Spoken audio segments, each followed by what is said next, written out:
Patrick McHenry explains FIT21's passage. The House Financial Services Committee chair spoke at Consensus 2024. Congressman Patrick McHenry, R-N.C., chairs the powerful House Financial Services Committee and has been the leading Republican on the panel for years. Last year, he spent a few weeks as the Speaker Pro Tempore of the House of Representatives after lawmakers voted to oust then Speaker Kevin McCarthy, R-Calif. McHenry announced his retirement in December and will leave office when his term expires this coming January. He spoke virtually at Consensus 2024 in Austin at the end of May. You're reading State of Crypto, a CoinDesk newsletter looking at the intersection of cryptocurrency and government. Click here to sign up for future editions. Rep. Patrick McHenry, R-N.C., spoke at CoinDesk's Consensus 2024 last month, discussing everything from the financial innovation and technology for the 21st Century Act FIT21 to how he landed up as Speaker Pro Tempore. Similar to last week's newsletter, my questions have been shortened, but the congressman's statements have only been edited lightly.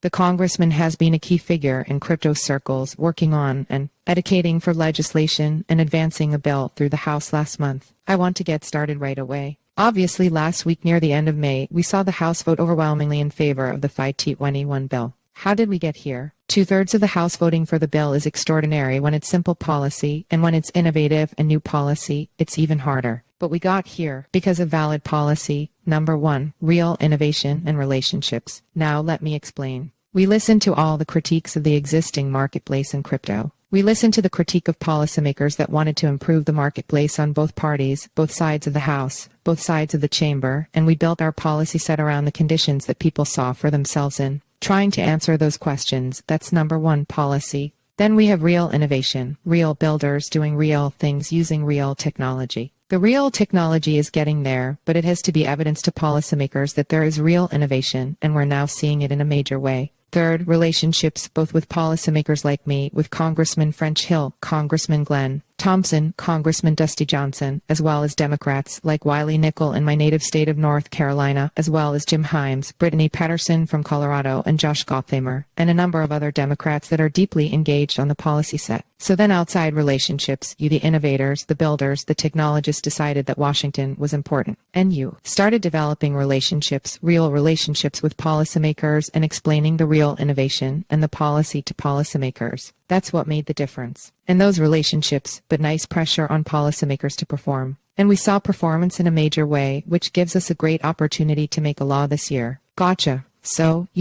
I think the big question now for many of us is, where does this bill go from here? Well, that's where the next set of operations move to. Look, the White House not issuing a veto threat on FIT21 was helpful and good, and it shows that they want to be at the table and make policy here. The Senate is a more complicated beast, it always is, but we need to do all that we can to reach out to senators and make sure that they prioritize this in this election year and getting things through the Senate. And if we can get 2/3 of the House to vote for this bill, they should be able to get 2/3 of the Senate to vote for this bill or something very similar. Is it that this is an election year that we're seeing so many lawmakers from both parties vote for crypto bills like the SAB 121 repeal and the FIT21 Act? Or is there any validity to the idea that this is the first time these bills have even come up for a vote in the House and Senate? It's new policy. We have heard from the outside world and in the news media that there are crypto voters. And I think it's clear there are crypto voters, and they can go to the left or they can go to the right for the candidates. But they primarily want to know whether or not you're innovation forward and you're for crypto. And I think that's helped soften up policymaking. The other thing that's of interest is that the fight from some in Washington is about the last financial crisis. And they've tried to make everything that deals with financial policy into bank policy,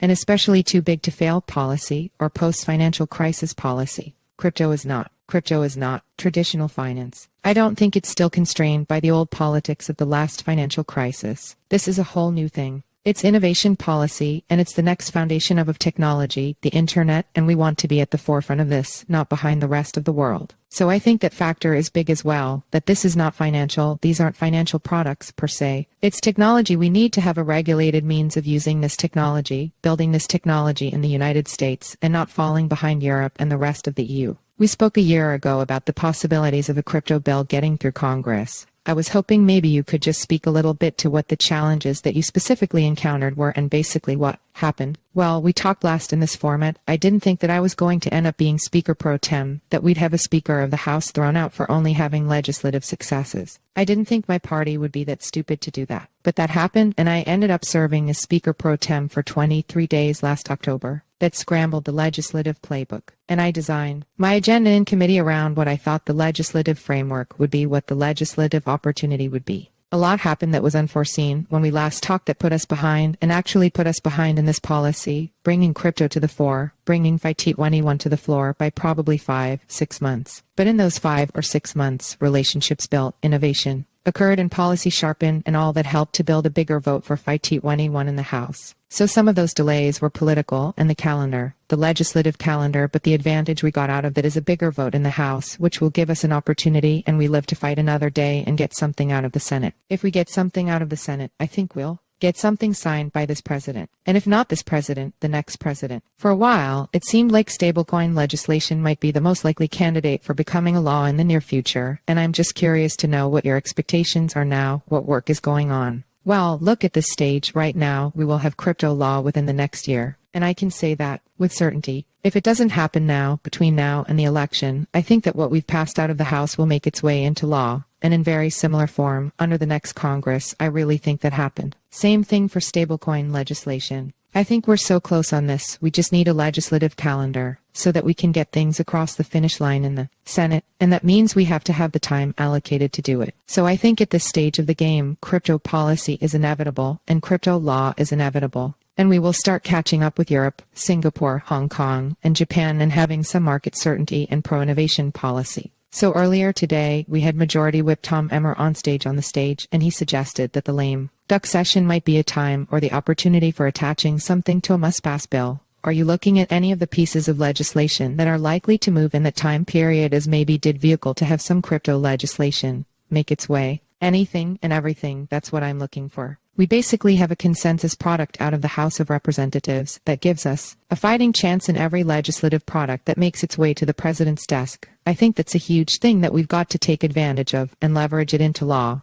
and use every opportunity that we have to get a good deal. Are there any other issues in crypto specifically that you're looking at as areas where, maybe it could benefit from legislation either addressing the regulators, different markets, and so how are you looking at these? Well, look, I'm not going to go negotiate against myself. We've got a bill out of the House of Representatives, and it got almost every Republican, and it got a third of the Democrats. In this political environment, for us to do that is massive, and almost unheard of when it comes to policy coming out of the Agriculture Committee or out of the Financial Services Committee in the House. So I think that's a big thing, and it's the main thing, and we're going to stay focused on the main thing. If we get market structure done, that is a win. And then we can further refine what these regulators should and should not be doing. But if we get this market structure bill passed, that will put us at the forefront of digital asset policy for the globe. That's where we deserve to be. That's where we should be. That's where I'm fighting for us to be. You announce your retirement at the end of this term. You have 7 months. I'm really curious, are there any particular goals, any piece of legislation besides crypto, or in addition to what you've already gotten through the House that you're just looking to accomplish in that time?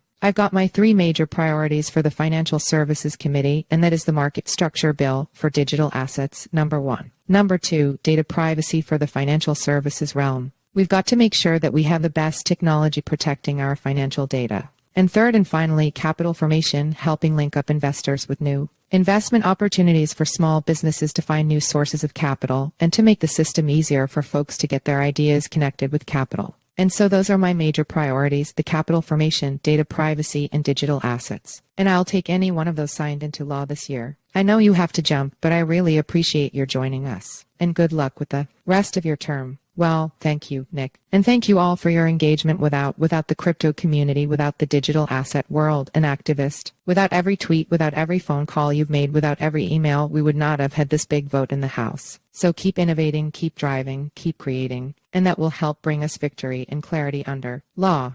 So thanks so much for your engagement. And thank you for your friendship. God bless. South Africa elects Cyril Ramaphosa, the ANC, as president. South African President Cyril Ramaphosa will serve another term leading the nation. White House expected to nominate CFTC commissioners to FDIC. Treasury Rolls reports CFTC commissioners Christy Goldsmith Romero and Kristen Johnson have been nominated to the next head of the Federal Deposit Insurance Corporation and Assistant Secretary for Financial Institutions at the Treasury Department, respectively. Ether ETFs should be fully approved by September, says Second Chair Gensler. Second Chair Gary Gensler told a Senate subcommittee that the regulatory agency's staff is working smoothly on the S1 filings for the spot Ether ETF applications.